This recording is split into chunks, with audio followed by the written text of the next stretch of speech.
지금 어디 사야 될지 강남, 로데오, 성수, 그리고 명동 한번 싹 정리했습니다. 그러면 두 번째 어떻게 사야 되느냐에 대해서 설명해 드리도록 하겠습니다. 이제 오늘 쪽집게이기 때문에 뭐를 얘기할 거냐? 여러분 제일 좋아하는 거 있죠?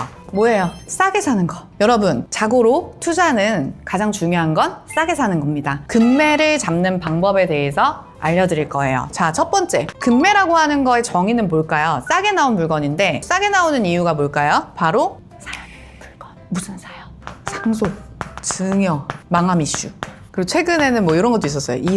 이혼으로 인한 재산 분할, 이런 것들. 여러분, 건물에도 다 스토리가 있습니다. 사연이라는 게 있어요. 그래서 이렇게 상속 이슈라든지 뭐 증여에 대한 어떤 그런 것들, 이런 것들은 이제 세금이 연결되어 있어서 건물을 팔지 않고는 못 빼기는 그런 상황에 처해 있는 물건들이 있고, 사업이 망하든 아니면 건물을 유지하는데 이제 더 이상의 현금 흐름이 안 나와, 흐름에 문제가 생겨서 이런 것들이 금매로 던져지는, 빨리 팔아야 되는 상황. 매도자들의 어떤 사연들에 의해서 시장의 가격보다 타임 세일을 하는, 보통 금매는 거의 이 안에서 나온다라고 보시면 됩니다. 그런 건물을 저희가 어떻게 찾아요? 일반인들요? 이 금매를 잡고 있는 사람이 누구야? 바로 중개인이랑 친해지기. 자, 여러분, 저도 중개인입니다. 그렇지만 저는 누구죠? 저는 인간입니다. 인간이기 때문에 이 감정의 동물이죠. 저희 용어지만 A급 고객이라는 게 있죠. 내 매수자 고객분들 중에서 가장 1티어에 있는 그 고객군이 있단 말이에요. 그럼 내가 여기에 어떻게 들어가느냐가 이 금매 물건, 사연 있는 물건이 나한테 빨리 오는 가장 중요한 방법이라고 저는 개인적으로 생각합니다. 그래서 뭐 중개인한테 잘해야 되는데 이게 무슨 갑질의 얘기를 하는 게 아니라 적어도 내가 좋은 고객으로서 포지셔닝이 되어 있는 게 중요하다는 거죠. 그런데 그거를 제가 알려드리겠다는 거죠. 밥 먹고 술 먹고 다 필요 없습니다. 첫 번째, 명확한 상황 공유. 우리 서로 비밀이 없어야 돼요. 뭐 내가 지금 얼마가 있고 내가 언제 얼마가 들어올 거고 내 현금 흐름은 지금 뭐 월에 몇천 정도 되는데, 그런 걸 알면 내가 고객에 대한 거를 알아요. 근데 100억짜리 뭐 50억짜리 금매가 나왔어. 이거를 살 수 있는 사람 리스트가 딱딱딱 떠오른단 말이에요. 그러면 이 명확하게 이걸 알고 있어야 돼, 중개인이. 그리고 적극적인 피드백, 적극적인 소통.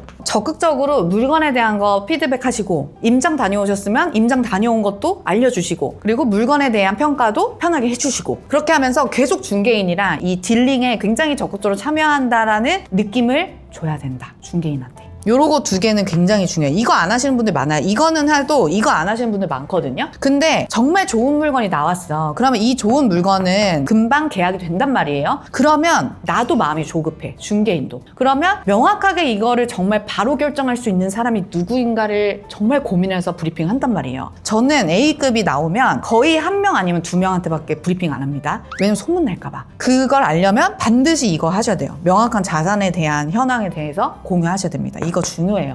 근데 괜찮긴 한데 당장 사지도 않을 건데 일하는데 바쁜데 계속 연락하는 게 아닌가 싶어요. 여러분, 중개인이 존재하는 이유는 그런 일을 하기 위해서 존재하기 때문에 그런 거 전혀 미안해하실 필요 없고, 이 피드백을 미안해서 안 주시는 경우는 제가 볼 때는 그거는 손해예요, 고객한테. 그래서 저는 늘 중개인을 괴롭혀라 막 이렇게 말씀을 드리거든요. 그래서 진짜로 밤낮 상관없이, 주말 주중 상관없이 연락 많이 오세요. 물론 이제 중개인마다 다를 수 있겠으나 저한테 연락 주시면 문제 없이 소통이 가능하다는 점 알아주시면 좋을 것 같습니다. 그러면 사실 이게 진짜 금매인지 아닌지 정확히 모르기 때문에 사실 확실히 비교, 그러니까 등기도 떼보고 실거래 확인. 등기에 이제 상속 증여 같은 경우는 이제 예상이 가능하죠. 그래서 실질적으로 정말 등기상에도 문제가 있는 건물인 것처럼 보이는지, 예를 들면 매도인의 생년월일을 확인한다거나 아니면 가처분이라든지 뭐 지금 경매 결정이 되어 있다거나 뭔가 문제가 있는 물건이라면 그걸 어떻게 해소할 것인지에 대한 것들을 확인을 해야 된다. 그리고 실거래를 확인하라는 거는 이게 금매가 아닐 수도 있다는 거죠. 중개인은 금매라고 생각하는데 내 기준에서도 금매가 아닐 수도 있다라는 거죠. 그렇기 때문에 금매라는 거에 대해서 본인이 판단을 또 하시는 과정이 필요하고, 마지막으로 가장 중요한 것이 무엇이냐? 돈을 넣는 게 중요한 거예요. 돈을 넣어라. 골든타임을 놓치면 안 돼요. 골든타임. 진짜 싼 가격은 거의 자고 일어나면 달라진다라고 생각하시면 돼요. 그러니까 절대 매도인을 재우면 안 됩니다. 그 가격이 떨어진 그날 쇼부를 보셔야 돼요. 뭐든지 이제 누가 종용한다고 해서 중개인의 말만 믿고 막 그렇게 하면 안 되겠지만, 내가 믿을 만한 중개인이 좋은 물건이고 금매 물건이라고 해서 그게 근거가 납득이 되신다라고 하면 그 물건을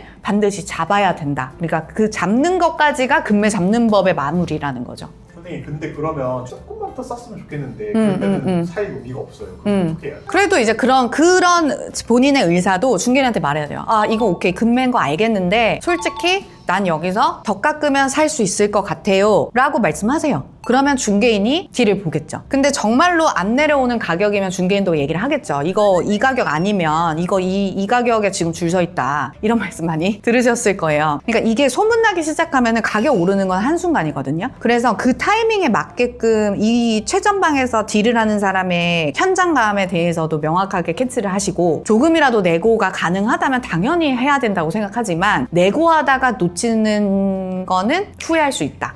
라는 점을 염두하시면 됩니다. 자, 금매 잡는 법 끝! 오늘 꼭 알아야 하는 정보들 아주 엑기스로만 담았기 때문에 이 영상 끝까지 보시고 반복 시청하시면서 부동산에 대한 IQ를 높여가도록 해요. 네, 그러면 빌딩학개론 마무리하도록 할게요. 매입 또는 매각 궁금하신 분들은 아래 링크로 연락 주시면 연락 드리도록 하겠습니다. 모두 부자 되세요. 안녕! 안녕.